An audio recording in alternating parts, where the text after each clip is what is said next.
काय विषय? रेणू पॉवर कंपनीने पाटोदा तालुक्यामध्ये इतका धुमाकूळ माजवला आहे की शेतकऱ्याचे शेतामधून बिगर परवानगी कसल्याही शेतकऱ्याची सहमती नसताना त्यांनी पोल व तारा ओढून नेल्या आहेत. आणि ओढून नेत असताना जर त्या कर्मचाऱ्याला आम्ही विचारलं तर ते म्हणतात साईटला हो, मारून टाकेन, धमकी देतात. एखादा शेतकरी जर अडवणे असेल तर त्याच्याकडून ते जबरदस्तीने कोऱ्या कागदावर पण सह्या घेतात. आणि अशा प्रकारे यांनी शेतकऱ्याचं खूप छळ चाललेलं आहे. आणि शेतकऱ्याला कुठल्याही प्रकारचा यांनी मोबदला दिलेला नाही. आणि बिगर शेतकऱ्याला दलाल कंपनीकडंच यांचं जास्त भर आहे. तुम्ही कधीपासून उपासनाला बसलात? आम्ही 8/12/2025 पासून उपोषणाला बसलो. पवन चक्की किंवा प्रशासनाचे लोक कोण आपल्याकडून आलेत का? पवन चक्की प्रशासनाचे लोक आलते. त्यांनी एक 12 तारखेपर्यंतची मुदत मागली होती उपोषण थांबा म्हणून, पण आम्ही थांबलेलं नाहीत. आमचं उपोषण कंटिन्यू चालूच आहे. तर आज पवन चक्कीचे आणि ADM ऑफिसमध्ये चर्चा झाली. तर ते पवन चक्कीवाले तिथे पण दादागिरीचीच भाषा बोलतात आणि त्यांना कुठल्याही प्रकारचं पारिश्रनुसार परवानगी नाही किंवा कुठल्याही प्रकारची त्यांनी तहसील कार्यालय किंवा ADM ऑफिस, तलाठी, कृषी अधिकारी कुठल्याही प्रकारचं पारिश्रनुसार यांच्याकडे मंजुरी नाही. तुमच्या शेतातून किती पोल गेले तुमच्या शेतातून? आमच्या शेतीतून 2 पोल गेले. आणि तुम्हाला काय पवन चक्कीवाले काय म्हणते? ते पवन चक्कीवाले चेक दिलेला आम्हाला 2 लाखाचा. ते बी चेक बंद झाला आणि ते त्यांनी बचत गटात चेक दिलेला आहे.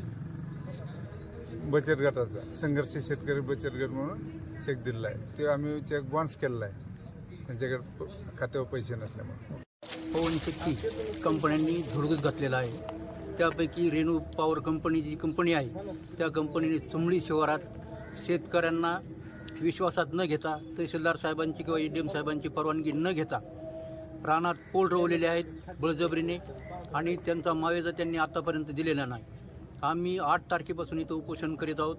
परंतु तहसीलदार ADM साहेबांनी त्यांची आज सुनावणी घेतली आणि तहसीलदार साहेबांनी सांगितलं की ही खाजगी कंपनी आहे, त्यामुळं आम्ही आता त्यांच्यावर अंकुश नाही, त्यामुळे तुम्ही कंपनीत संपर्क साधा. कंपनीचे लोक आज 4च्या सुमारास इथं आले होते. परंतु त्यांनी सांगितलं की तुम्ही आम्हाला 1 महिनाभर मुदत द्या. जे पाठीमागं काम झालेलं आहे ते बेकायदेशीर झालेलं आहे आणि कायदेशीर आपण पुढं करून घेऊ. मग यांनी जर बेकायदेशीर काम केलं तर हे कायदेशीर काम का त्यांनी केलं नाही? आणि शेतकऱ्यांना वेठी धरून, दलालांना हाताशी धरून त्यांनी शेतकऱ्यांचा विश्वासघात, शेतकऱ्यांच्या पिकांची नासधूस केलेली आहे आणि मावेजासुद्धा दिलेला नाही. माझं आपल्या या चॅनलमार्फत ADM सर्व पदाधिकारी, आमदार, खासदार यांना विनंती आहे की या कंपनीने जे धुडगूस तालुक्यात चालवलेलं आहे त्याला त्वरित आळा घालून त्यांच्यावर गुन्हे दाखल करावेत त्वरित. आणि शेतकऱ्यांना त्यांच्या जमिनीचा मावेजा त्वरित देण्यात यावा. तोपर्यंत हे आंदोलन चालू राहील.